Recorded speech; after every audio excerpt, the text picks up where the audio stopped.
Hello everybody and welcome to this playthrough for Rookie Division with various wins. Before we have a closer look at all the content, make sure that you do hit the thumbs up button, also subscribe to the channel and turn on the notifications. For those of you that do want to take the next step in your game and improve it even more, scan the QR code that is here on the screen or use the link patreon.com/golfclashtommy you can find in the description down below. That will take you to our platform where you can find all our premium guides, checkpoint challenge, tour play, and tournament play.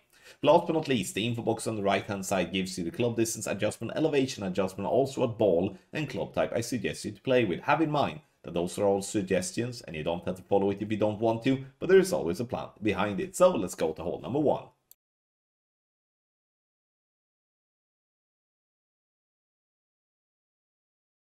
Hole number 1, we are going to play straight down the fairway. Those of you that do have a driver with a lot of power combined with having the possibility to play with a powered 5-ball, you can go for green here. But if you do not have that, then you have to lay up.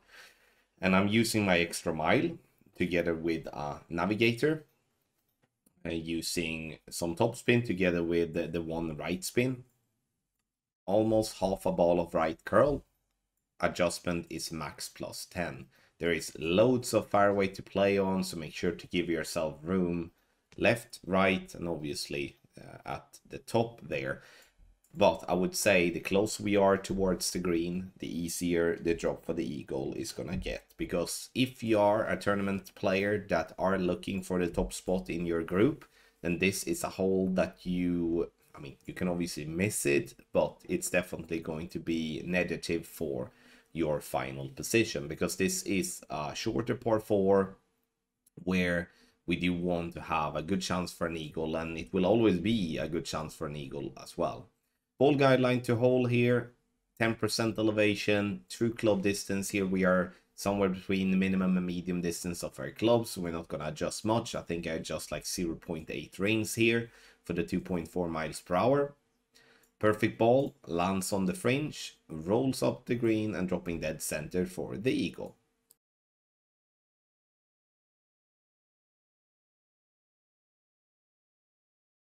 For hole number 2 is Santa Ventura. Here we're going to play very similar to what we have been doing in the golden shot. So for those of you that have been playing the golden shot medium of the Santa Ventura will recognize this type of setup. So before spin, we have the bottom of the yellow ring by the fringe and fairway line, ball guideline to point towards the hole, and then we're applying spins. For backspin is what we're using in this particular angle, and we are then doing an adjustment that is max plus 10.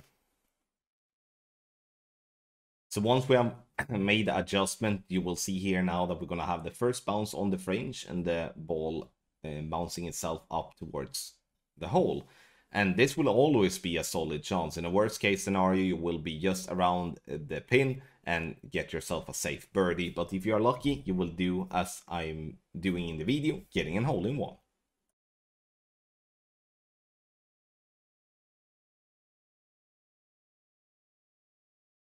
For hole number 3, we are going to go with our quarterback. And we're using 3.8 topspin and 2 left spin, which is the maximum topspin with our quarterback level 8. If you do not have a quarterback that is level 7 or better, then you can always play with another driver that do give you the power and the topspin, such as a low level extra mile, for an example. Max plus 10 is the adjustment using outside wall left curl, and the reason for that is to stay away from the rough on the right. We do want to get the ball centered down the fairway.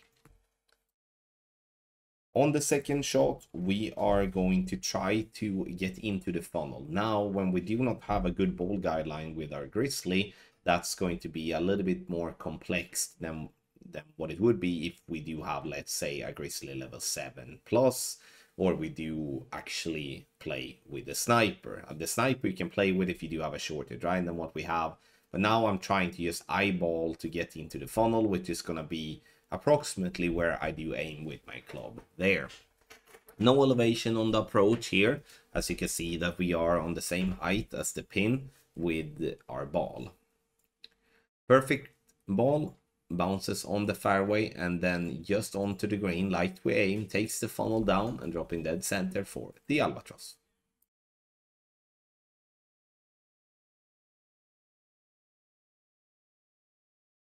Hole number 4 is probably the toughest of the par 3s here. Sure, we can bounce over here in the center, we can use the left or we can use the right side, but the problem with any of the plays is that it is a very inconsistent green. It's very easy to get dead bounces or glitch rollouts, so you have to really look around for spots trying to make sure that that's not going to happen for you, or trying to make sure that you're going to have a consistent way for the ball to roll to hole. Medium distance plus 10 is what I'm using here, and you can see that the Titan here I'm changing to a navigator because it's not really needed to play with the Titan in my opinion, because it still has wind resistance too with the navigator and we don't need any power. Now you can see me getting a dead bounce, but that's just me not doing the job properly. Should be looking around for a better spot to make sure that we're not having any risk for a dead bounce. In the end though, it's a simple and safe birdie, but we do want a little bit more on a par 3. Take your game to the next level with our ultimate tournament text guide for the Santa Ventura 9-hole cup expert and master division. Play free to play or with paid balls in any division. We do cater for expert, apocalypse level 4+ as a driver, and then when it comes to master, it's apocalypse level 5+ or the extra mile level 9 as lowest. And like I said, paid ball and free to play depends on what you want to use. So make sure to sign up and become a better player with our guides. We do offer other stuff than tournament guides as well, such as Checkpoint Challenge and Tour Play also. So scan the QR code here on the screen or use the link patreon.com/golfclashtommy that you can find in the description down below.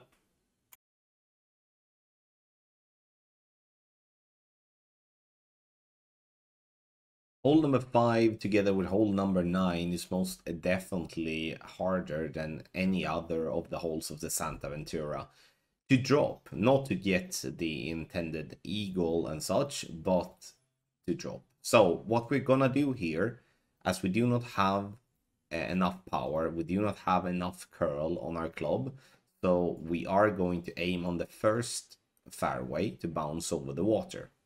So I'm looking to use 2 left spin, and in the end I'm reducing the top spin a little bit more because I do not want to go too far. The reason I don't want to go too far is due to all the trees there on the center of the fairway, because if we go too far then the trees will cover the line towards the pin on the approach. So we have to think about the second shot a little bit more already from tee, so we're not putting ourselves in a problematic situation if we are going too long in this instance.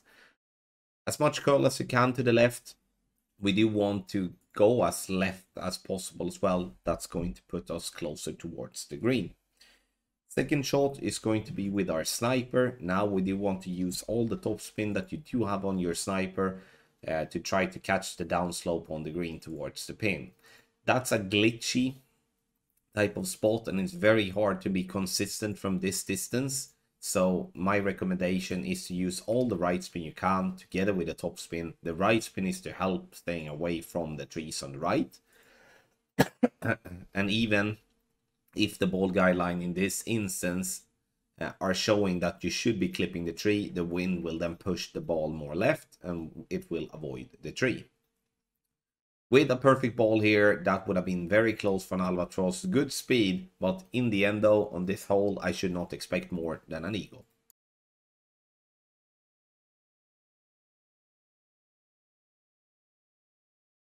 Hole number 6 is a very short par 4, and here in a headwind, I would recommend to use a power 5 ball if you have the possibility, or at least a power 4 ball. But to keep it free to play, then the Berserker is what I'm showing here in the replay. Now I'm using 2 backspin and 2 right spin. I would recommend to use as much right spin that you can. So if you have a ball that has more right spin, use that, because that will just put the bunker much less in play than what we're doing now. 2 backspin, maybe a little bit too little here. We could have gone like 2.5 or maybe even 3 based on where the second bounce is landing. But the intention is to land either on the green or on the fairway or on the fringe and then have a wedge towards the pin. If you do have a tailwind, this shot is going to be much more achievable, and you're going to be able to do that with lower power balls, such as even a navigator, if you would so like. Sure, you can play this type of shot with a P3 ball, or you're playing with like a P2 or something like that. The only thing you have to think about with that thing is that you need to use some overpower if you do have a headwind angle. On the second shot, I'm just showing that for display. I recommend to use the Firefly if you do have that one unlocked. This is a club that do have a very good ball guideline even in a lower level, whereof the Endbringer or the Rapier or any other club do have a pretty crappy ball guideline. Because when you're playing a wedge in Golf Clash, the ball guideline is absolute key to simplify the wedge play.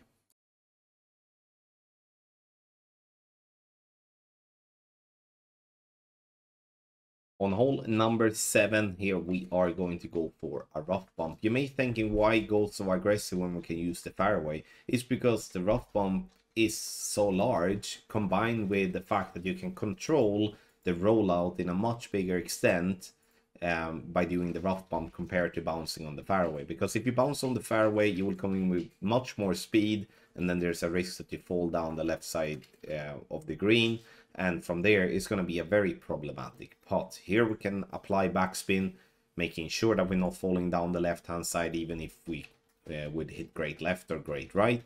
And with a perfect ball, we do have a good chance for a drop. I adjust a little bit too much here. I do not think about the part where we are adjusting from a higher to a lower point. So here I should have either compensated with less adjustment, or I should have used less backspin and let the ball guideline be slightly through the hole instead. No matter what though, simple birdie with definitely a good chance for an hole-in-one.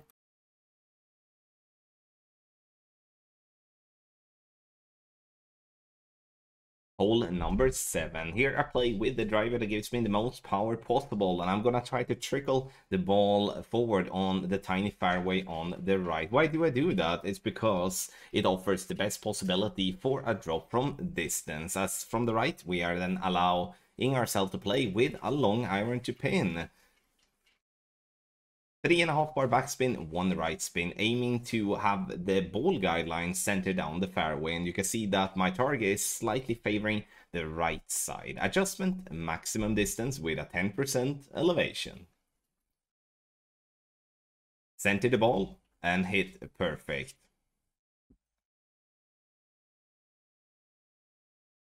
There we go, perfect ball it is, and we're getting the ball down by bouncing on the fairway, and then the backspin helps slow down. We're just at the top of the shadow, which is absolutely perfect.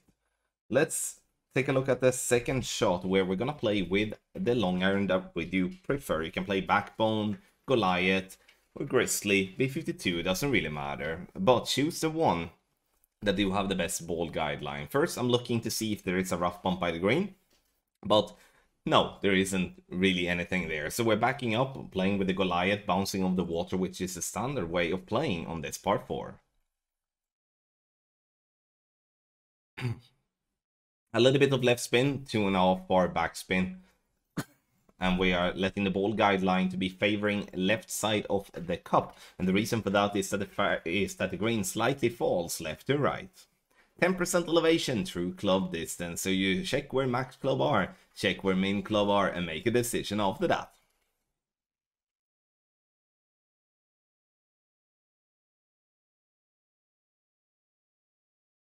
Perfect ball it is, and you will see here now that we bounce nicely over the water onto the fairway just before the fringe. Rolls into the left side of the cup. Doesn't really matter where it drops, just that it drops. Nice little drop here on hole number 7.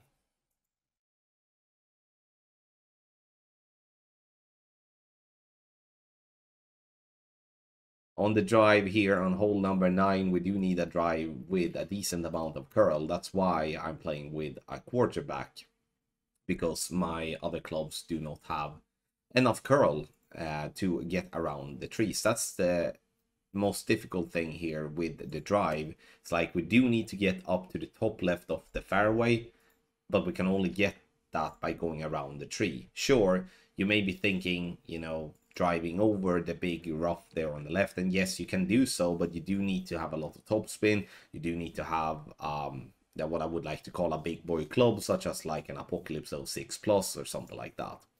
So 1.6 ball of left curl, adjusting max plus 10 with my quarterback, using the 2 left and 1 topspin. And here, once again, we do want to get as close to the rough line there possible, but you can safeguard if you do have a power 5 ball like I'm having there, to make sure that you give yourself a little bit more room on the approach. Because even though an albatross here would be fun, this is one of the tougher holes of the Santa Ventura to drop a shot on, and it's also actually a quite difficult eagle to achieve. So we do want to use backspin here. I'm also using left spin to counteract the push that we're getting from this left to right bounce that we're going to get. Very little adjust here, as we're playing -5, so -5% elevation, because we're playing uphill. The ball will then bounce on the fairway up onto the green, and I will secure my eagle. Sure, I could have double bounced that into the hole, or I could have used a different club with more backswing. But again, I'm playing this one mainly for an eagle, where it's up to you to decide how aggressive you want to go for the albatross. Because if you do go too aggressive, there's a very easy, not easy, but there's a very big risk that you are putting yourself in a spot where you might not even getting the eagle by pushing the drive too hard or the second shot. But so an eagle it's definitely very achievable on 9, but albatross is going to be very tough. Thank you so much, everybody, for watching this playthrough for Rookie Division with various wins. If you do want to improve your game even more, scan the QR code here on the screen or go directly to patreon.com/golfclashtommy via the link in the description down below. Last but not least, hit the thumbs up, subscribe to the channel, and turn on the notifications. Those 3 things will help the channel immensely. Thank you once again for watching. I wish you the best of luck in the Golf Clash game.